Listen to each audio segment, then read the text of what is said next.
Medyo nag-i-snow mga kamamaw.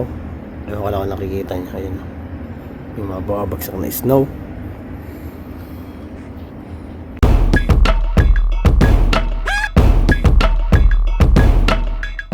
Yan, good morning sa inyo mga kamamaw. Medyo maulan eh. Maglilinis dapat ako. Alam nyo naman at kailangan ng ayusin yung backyard dahil yung bata yung anak natin is balak kong lagyan ko ng tuyan dun sa sa backyard para pag nandun kami nakatambay sa backyard is naglalaro-laro siya. So ayan pala mga kamamaw, yung vlog natin ngayon is congratulations pala dun sa nanalo dun sa home lottery. Napakaswerte naman nung nanalo ngayon, sana ko yun na lang talaga. So hindi ko na lang babanggitin kasi nanalo kasi pang nila yung kung privacy nila, although nakapost yun sa Facebook. Privacy, hindi ko siya babanggitin. Congratulations sa inyo. 3 Canadian ang nanalo at saka honestly puro babae yung nanalo siya nung sa Porsche na sasakyan. Mas pinili niya yung 125,000 Canadian dollar. Tapos yung sa 50-50 akala ko dati is 518 yung paghahatian, hindi pala 629,000. So 1.250 something yung hatiin. So yung kalahati nun mapupunta sa St. Paul Hospital, and then yung kalahati mapupunta sa kanya. So nakakuha siya ng 629,000. Naku, sarap mga kamamaw. Paano na lang kung tayo yung nanalo nun. Ako sa mga kamamaw, ang plano ko talaga kung sakaling ako yung napagkalooban ng Panginoon talaga na manalo nung bahay, bala ko sana kahit paano pa-experience ko kay Mrs. yung 1 year ba, pa-experience ko lang sa kanya yung bahay na makatira kami sa ganung klaseng kagandang bahay. Nakita niyo naman doon sa vlog natin, di ba? Napakaganda ng bahay. Ayun, kung napanalo na natin yun, papa-experience ko sa kanya yung 1 year na bahay. At the same time, after 1 year, baka ibenta ko na lang din yung bahay dahil ang mahal din ng ng bayad doon sa nakalimutan ko yung tax na yun eh. Basta yun, basta nakalimutan ko, nabanggit ko na dati yun. Yung tax na iyon, isa parang ang babayaran mo kasi every 1 million is 1,000 Canadian dollar yung property tax ayon, property tax. So 2.2 yun, so 2,200 yung property tax na babayaran mo taon-taon. So di ba napakalaki. Hindi siya na bagay na ilalaban mo na doon ka na talaga titira. Porke lang sana kung malaki yung sinusweldo mo tsaka kahit talaga ng budget mo, bakit hindi ka doon tumira, di ba? So iyon, kung napanalunan ko yun is ganun lang gagawin ko. Gagamitin ko siya ng 1 taon, tapos ibebenta ko yung bahay. Tapos yung mapagbenta ng bahay, kukuha ko doon ng pambili ng bahay talaga na namin, ang gusto namin. So yun talaga ko sana sakaling yun na napanalunan o kami yung nanalo, ganun yung plano natin para kahit paano yung pera maitabi. Siyempre pondo na natin yung para sa mga anak natin in the future. The same time, balak sana kahit paano matulungan sana natin yung pamilya natin sa side ng misis ko tsaka sa side ko. Mabigyan ko sila ng magandang kinabukasan kung yun talaga yung pinagkaloob ng Panginoon. Pero siyempre, swerte-swertehan nga lang naman yan eh. Kumbaga kung hindi mo panahon, hindi talaga para sa iyo. Kung hindi nakatadhana sa iyo, hindi talaga para sa iyo. So ayan, congratulations din sa mga nanalo. Ayun lang, napapag-usapan lang natin ang sarap ng pakiramdam. Kahit nga sabi ko nga kahit na yung makuha ko lang yung sasakyan, ganun gagawin ko, kasi ang gagamitin natin dahil hindi naman natin kailangan ng bagong sasakyan dito. Mahirap yung bagong sasakyan mo, wala ka namang magandang lugar katulad dito sa lugar namin, di ba?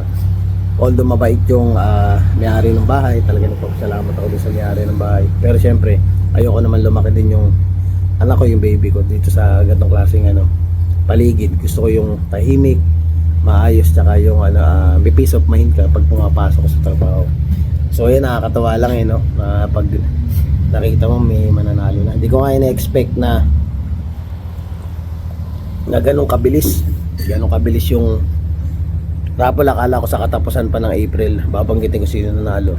And then pagbukas ko nga ng Facebook, may nag-email sa akin ng parang yesterday, nag-email na thank you for supporting the home lottery, and then thank you for doing your membership, parang ganon.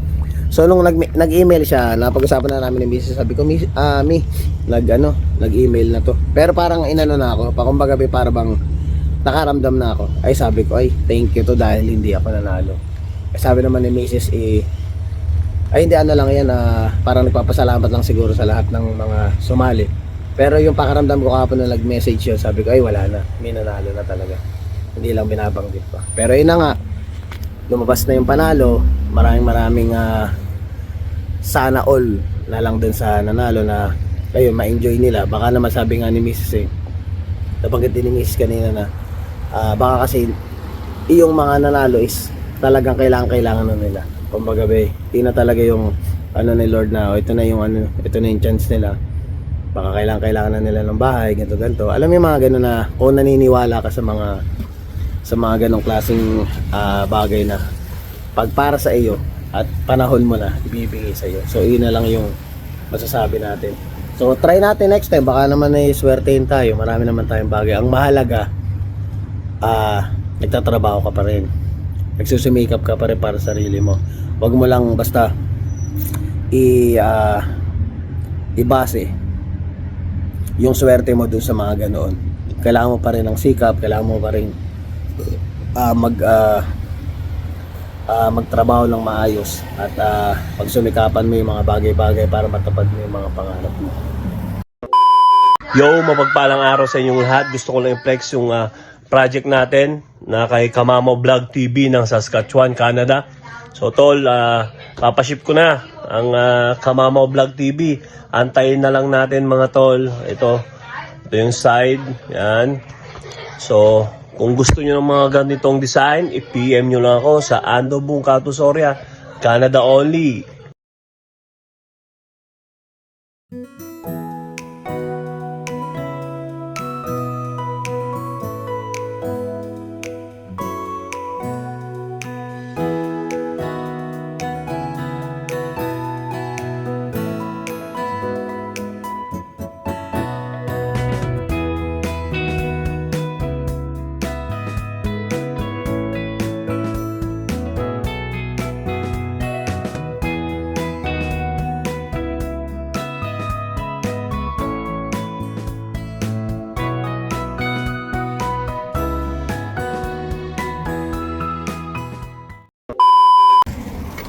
Mama, papasok na naman. Ayan na pala, nakita nyo yung yung sombrero natin na Kamamo Vlog. So ayan, isiship na ni Ando. Sa mga gustong umiscore ng cup, sabihan nyo lang po ako, kasi po marami nagme-message sa akin ngayon mula nung pinost ko sa Facebook yung Kamamo Cup. Tinatanong kung may available pa daw. Bali po yung cup na iyon is bago pa i-ship ni Ando, nabenta ko na siya. So ibig sabihin sold out na siya bago pa i-ship ni Ando. So iniisip ko, wala naman kasi akong balak talagang mag-merchandise ng Kamamo Cup. Pero kung marami pang o-order at marami pang magre-request sa akin na sombrero, baka magpagawa uli ako. So sa mga gusto kong score ng cup, message lang kayo sa akin sa Facebook o sa Jerwin Kapili. And then yung sa mga subscriber natin na medyo malalayo, comment lang kayo dito kung sakaling magustuhan nyo, gusto nyo umiscore ng sombrero. Ayan, maraming salamat. Yan, pasok na naman. Sana all na lang talaga yung nanalo ngayon. Iniisip ko mga kamama, kung ako yung nanalo, ano kaya yung mararamdaman ko. Yun yung iniisip ko. Ano yung magiging expression ko just in case ako yung nanalo nung time na ito. Marami pa naman chance mga kamama. Actually, may padating pa sa this coming sa fall ata, meron uli. Parang twice a year siya. And then honestly, hindi lang siya sa Saskatchewan may ganoon. Hindi lang sa Saskatoon. Meron din sa ibang province like Regina, mga city. Regina, meron akong nakaraan. Kasi doon ko rin nalaman yung draw. And then meron din ngayon sa Alberta. Yung nanalo, honestly, nanalo ng bahay, taga Saskatchewan siya, pero hindi siya taga Saskatoon. Ang nanalo ata ng sasakyan, taga Saskatoon siya. Tapos yung nanalo ng 50-50, hindi rin taga Saskatoon, pero Saskatchewan din siya. So yun lang. Ayoko na ibanggit yung mga pangalan mga kamamo, kahit even na naka-public sila sa Facebook kung sino man sila nanalo. is nasa kanila, ano na yun, okay, hindi naman natin nakausap honestly, direct yung ano eh, yung mga nanalo ayokong i-post, sabihin dito, kaya congratulations pa rin sa inyo. So ayun, pasok na tayo, medyo makulimlim, tsaka pasensya na kayo, medyo sinisipon ako dahil from sakto lang yung temperature, biglang lumamig na, alam mo yung parang lamig ano, lamig ulan, parang ganun yung ano, yung lamig ngayon. Positive 4 siya pero parang alam mo yung galing sa ulan sa Pilipinas. Kaya yung sinisipon ngayon, pati si Jacob sinisipon na. Pero syempre ano na yan, part na ng ano dito yung pag magsa-summer, medyo minsan may times na ano, may kalamigan yung temperatura ng weather. So ayan, ay nako, hirap ng may sipon. Runny nose pa naman ako, mga kamamaw. So swerte-swerte lang yan sa pagtaya-taya. Mali naman natin, di naman mawawala. Masama ay mag-expect ang manalo kung di ka tumataya, di ba? Ano lang yan ko talagang ibibigay sa iyo, bibigay sa iyo. Dahil honestly doon sa mga raffle na yun, doon sa ano, sa home and lottery, may mga Pilipino ring nanalo. Dalawang sunod yung Pilipino nanalo from last year, tsaka nung nakaraan ata Pilipino yung nanalo. Masyado malayo yung ano eh, kasi may number tayo ng ano eh, coupon eh, yung sa raffle natin. Masyado malayo yung numero natin sa ano, sa mga nananalo. Kasi yung sa akin, simula nung number ko is 040 ganon. Ang ano yun eh, parang 6 digit yun eh, 040 something yun sa atin eh. Yung mga nabunot 02 020. So ibig sabihin to, ang layo talaga, sobrang ano, parang lahat ng dating yung mga ang mga nanalong tatlo is ano siya, kumbaga bago tayo bumili ng ticket, na-avail na yung mga nanalong lottery ticket. Kumbaga pampadagdag bilang na lang tayo para makompleto nila yung ano, yung raffle doon. Almost sold out ata yung ano. Ngayon hintay na lang ulit tayo ng panibagong ano, baka sakali ulit tayo. Tsaka syempre taya din tayo sa loto, baka swertein tayo. Ilang yung libangan ko, mga kamamaw. Mula nung dumating ako dito, nung nasa Pinas ako, hindi naman ako pala taya ng mga ganyan.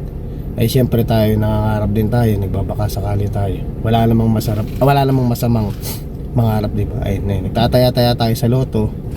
Ngayon hindi ko ano, ang price ata ngayon, hindi ko pa na-scan yung ticket natin eh. 48 million ata ang ano, ang premise, ang price sa ano, sa Lotto Max. So i-scan natin mamaya, baka naman swertein, kasi minsan swerte tayo $50, diba? Mamaya susunod natin, makita natin 5 million. Uy, sarap. Makadali lang tayo ng mga ganun eh, di ba? Hindi naman tayo nag-aangad talaga, mga kamamaw, ng ano. Hindi ko naisip sa sarili kong manalo ko ng ganun na 48 million. Sabi ko nga, kahit 100,000 lang, malaking bagay sa akin. Ang inaano ko lang talaga, gusto ko lang bang makapagsimula lang kami ni Mrs. Yung ganun lang naman. Yung pangarap na, alam mo, wala kang utang, wala kang ini-expect na darating na interest din sa bangko mo, yung mga ganun lang na ano. Kasi masyado na para sa akin na hindi tayo mapaghangad na ano. Hindi ako plastic, mga kamamaw. Realidad to na ito yung talaga nasa isip ko. Hindi ko in-expect yumaman na parang yumaman ng mayaman. Gusto ko yung alam kong may madudukot lang ako pag kailangan ko, yung matulungan lang natin mga magulang natin, lalo yung mga magulang ko. Lagi ko iniisip yan, hindi nawawala sa isip ko yung mga magulang ko na balang araw eh makaranas din sila ng ginawa. Alam mo yung ganun na, alam mo yung matutulog ka sa gabi nang hindi mo na sila iniisip na may pambili bang gamot yung magulang mo, may makakain ba sila. Yun yung mga pangarap ko lang, mga kamamaw, na sana habang buhay pa ako is mapa-experience ko sa kanila, and then habang buhay pa sila mapa-experience ko sa kanila yung mga ganong klaseng pakaramdam. Siyempre bilang anak, nangangarap sila para sa inyo. Then ngayon, ikaw naman ang mas bata pa sa kanila, sila hindi na nila masyadong kaya magtrabaho, hindi ikaw naman yung ano, ikaw naman yung mangarap para sa kanila. Ganun lang yung mga dapat nating mas magandang isip-isipin na alam mo yung bang magsikap ka lang, siguro maaabot natin yung mga ganoon bagay. Kaya mahalin nyo yung mga magulang nyo habang buhay pa, iparamdam nyo sa kanila na mahalaga sila sa inyo. Grabe mga kamamaw yung kasasakyan sa kabilang side, oh. Rush hour na rush hour, punong-puno yung matalang dito sa linya namin, wala dito sa loob, kabila, oh. Uwian kasi. Tsaka actually holiday na bukas Biyernes Santo na so dito sa Thursday, day off namin ng Friday, so instead na Friday ang holiday, ang start day namin is today. So hindi ka pwede umuwi, sayang yung ibabayad sa'yo, double yun, double pay. So pumasok ka ng 8 hours, may 20 hours kang bayad. So ano ka pa, saan ka pa?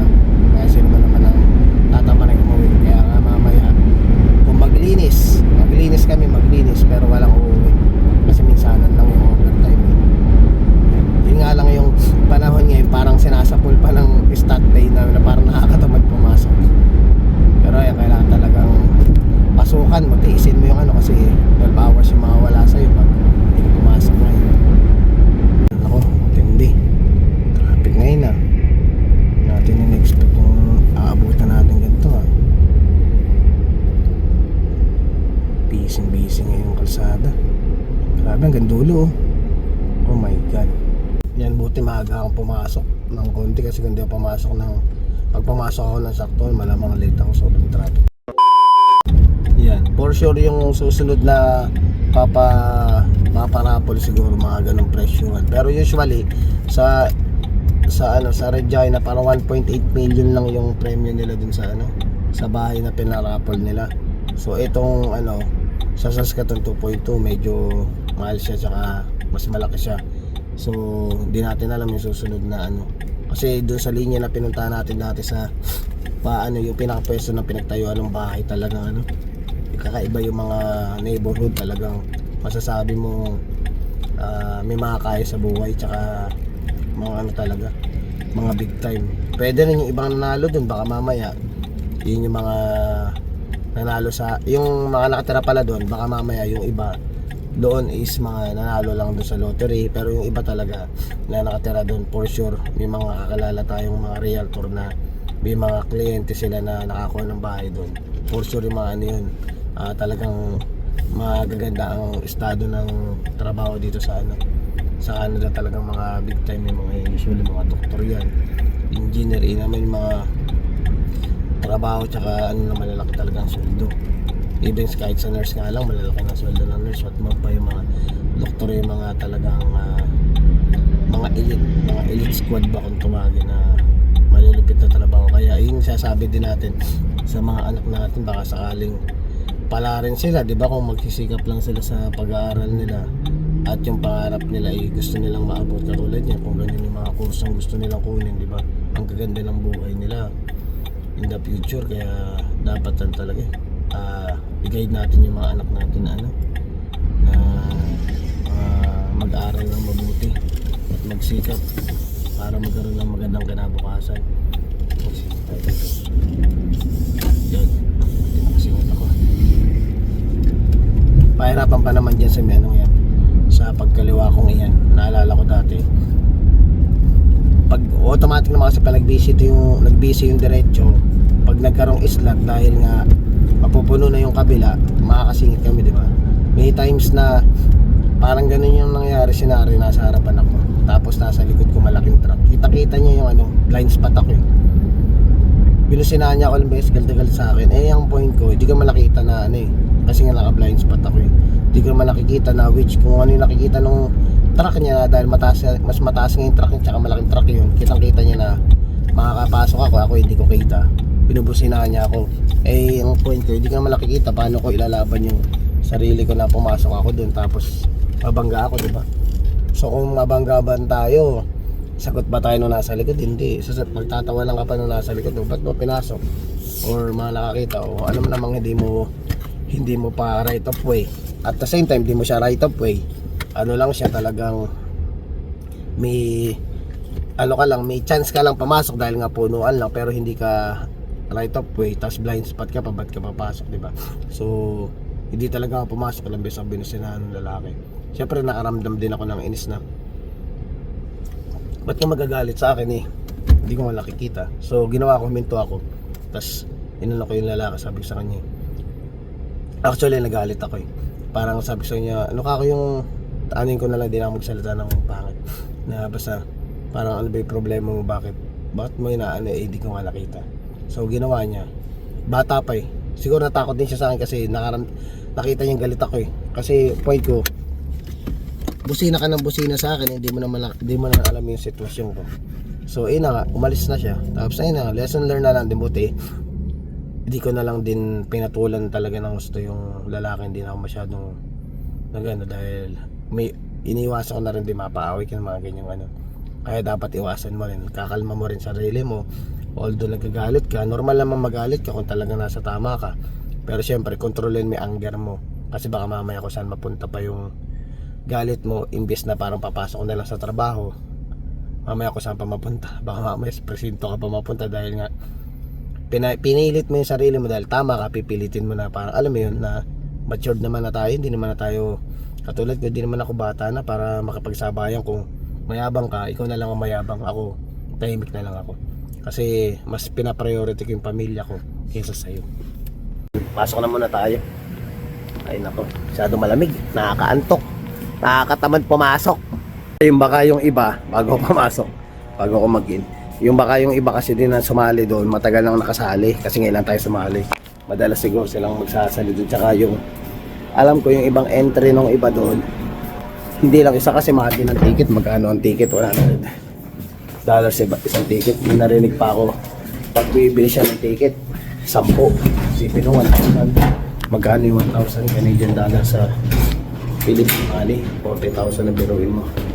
Talagang hinahangad nilang makuha yung jackpot price, kaya yung binibili nilang ticket 10. So 10 yung entry nila dun sa raffle draw. Matagal na yun, talagang siguro libangan na talaga, or talagang ano, gustong-gusto nilang makuha yung ano, kaya ganun klase. Pero mabigat yun para sa mga typical na simpleng taong katulad ko na sasabayan yung mga ganun. Kaya hindi, swertehan na lang yan kung talaga kahit isa lang ang ticket mo, kung ikaw mabubunot, ikaw talaga mabubunot. Dami ko nakain mga kamamaw.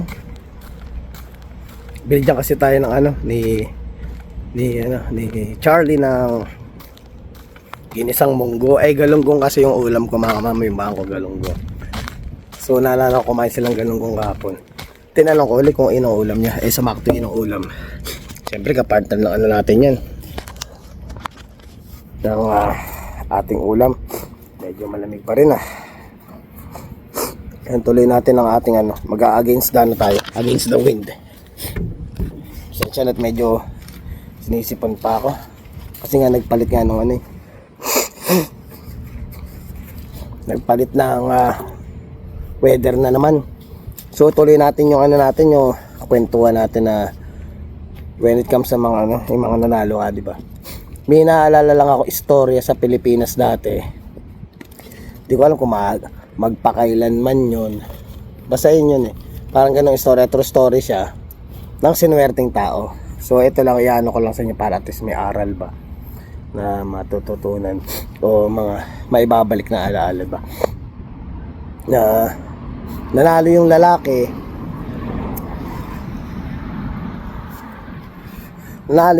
actually ng loto 2 beses. True story tayo. Akala ko na makaka-relate yung iba makakapanood. True story to na nanalo yung lalaki ng 2 beses sa loto, pero 2 beses niyang sinayang yung pagkakataon na yun. Alam mo ba kung bakit? Siyempre, ano ba yung mga bagay na pwedeng tumukso sa'yo pag dumating ka sa point na ganyan? Kaya kasi sinasabi ko sa inyo lagi, sinabi ko kanina din na ayokong yumaman, ayokong maging sobrang yaman, ayoko nang maging sobrang milyonaryo. Gusto ko lang yung sakto lang. Kasi iyan yung minsan ng nagiging sanhi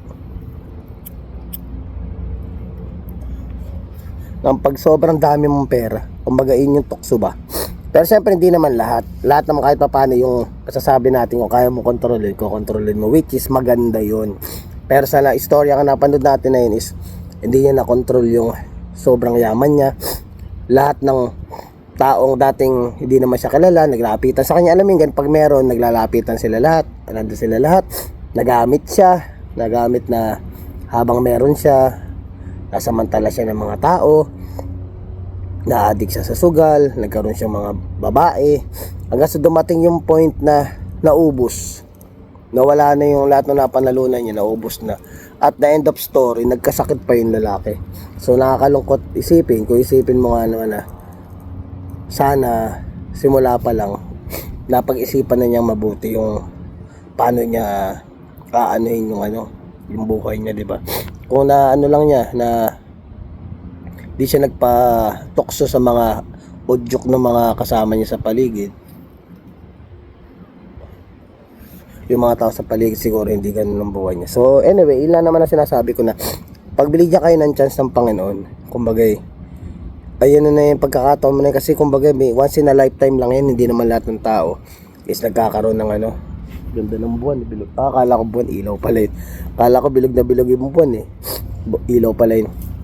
Bigyan ka ng chance, hindi. Pag mo, mahalin mo, pahalagahan mo, di ba?